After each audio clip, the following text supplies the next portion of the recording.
You ask Tiger to solve. This deals with linear equations with one unknown. The final result is x equals -71. Let's solve it step by step. Remove the ones. Though a variable sign changes when it is multiplied by -1, its absolute value does not. Therefore, we can eliminate the 1. Group all constants on the right side of the equation. Add 4 to both sides.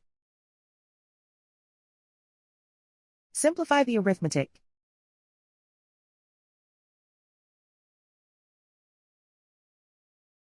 Convert the x into a positive number. Multiply both sides by -1. Remove the ones. Simplify the arithmetic. And so the final result is x equals -71.